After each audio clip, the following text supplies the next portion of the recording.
Welcome back, my beautiful friends. You're listening to A Moment of Zen right here on 710 WOR, the voice of New York. I am your host, Zen Sams. Today, in our Millennial Moms segment brought to us by Biche Cucina, we are featuring Maria Pardalis, founder and CEO of Elle Media Lab, a full-service media, branding, and events agency powered by women. That's right. She also serves as director of media at PN Lawyers. Maria's past work experience includes positions at ABC News, NBC Universal, Goldman Sachs, and the Greek TV network Mega TV, to name a few. Today, we are chatting about female operated media companies and if it's still a man's world in media and in publishing. Now, as she gets settled into the broadcast room, let's chat.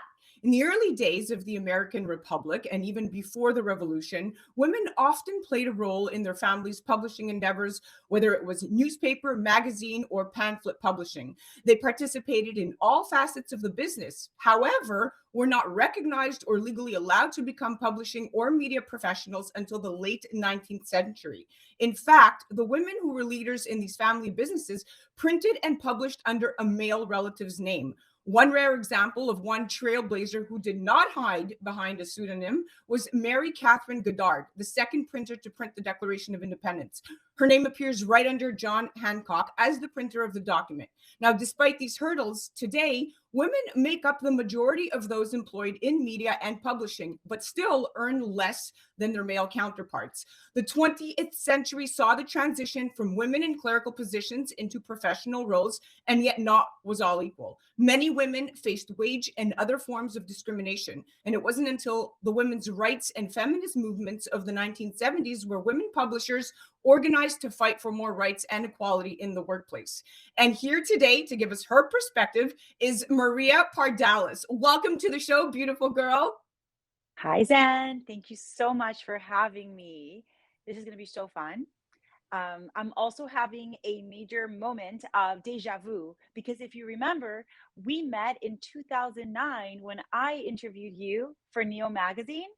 And now the tables have turned. 13 years later, you're interviewing me. I know, So, I love it. It comes full circle, women helping women. I truly, love where truly, you are. always. Your career is pretty incredible. I mean, prior to these positions, you were the founder and CEO of a networking startup that I recall called Eventsy that quickly grew to Correct. over 30,000 members within the New York City area. You earned a BA in mass communications and double majored in media production and broadcast journalism. So this is very much your world. Talk to me about some of the inequalities you have faced as a woman in media or as an all-female operated media lab. Yeah, I mean, the inequalities were certainly faced from the onset. I'm a daughter of immigrants, right? So I'm first generation here, first to go to college and graduate, and first to embark on this career. So it's a lot of hard work and a lot of dedication. Um, Unfortunately, the industry doesn't really fuel women to actually follow their paths to the extent. It's like, great, you want to come to the lands of media, you can, but you can start and you can be my assistant, you can do this. When my male counterparts, it's like, here, come spend a day with me, see what it's like being a producer. I had to fight to get that kind of exposure, and it shouldn't be that way because it should not, it should be based on the person's credentials and how hard they're working, not if they're male or female.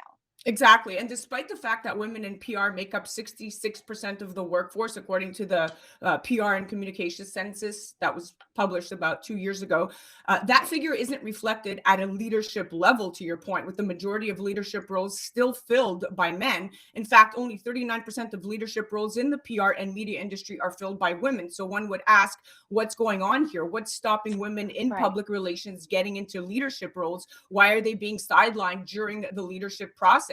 And it's clear as day that we still have a lot of work to do and pave the way here. But talk to me about what you're doing right. differently with Elle Media Lab. Right. And just to back step a second to talk about what you just spoke about, the Civil Rights Act passed nearly 50 years ago, and we're still fighting the same fight that we fought in 1964, right? As women. And that's what actually caused me to, and for many reasons, not just for seniority in the workplace or workplace equality, it's also work life balance. As women, some of us choose to become mothers, and there's a huge imbalance. The tables definitely don't align. Nothing aligns at that point. And having worked for all these different networks and big corporate Fortune 500 companies, I found that when I became a mother, they weren't very forgiving or easy to work with. The hours were very draconian, and so was the work ethic. So I decided to be my own boss, be an entrepreneur, start a workplace, a company that would work with everyone based on what their needs are. And it's okay if someone works, for example, 3 to 4 hour days a week. It doesn't have to be a 5 day a week job in order to work, or in order to say you are a professional, in order to succeed. And that's why I created Elle. It gives all women the ability and the opportunity to work when they can. If you at this stage of your life have 20 hours to give me, but your skill set is impeccable, I will take those 20 hours and I will put them to work. And as a mom, and I have 3 little kids, and a husband that has his own career, and he's an entrepreneur too. Something had to give, and at the end of the day, it was my children or my career. So I had to create this balance, and Elle Media brought this balance where it empowers women in media to continue to do what they love, what they're good at, but also not take away from other parts of their life.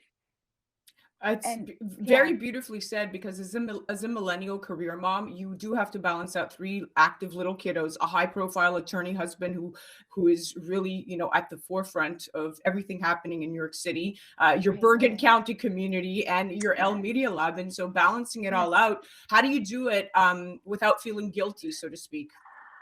Oh, that mom guilt. Zen, you know it. It's hard. The struggle is real. If you put too much time into work, then you're taking away from your kids. If you put too much time towards your personal life, you're not performing. Your clients are unhappy. I wake up very early to keep the balance. I wake up very early. I work out. I get that part of my personal part of my days from the onset. I fulfill that. The mom hat goes on. I get everybody to school. And then, silver linings of COVID.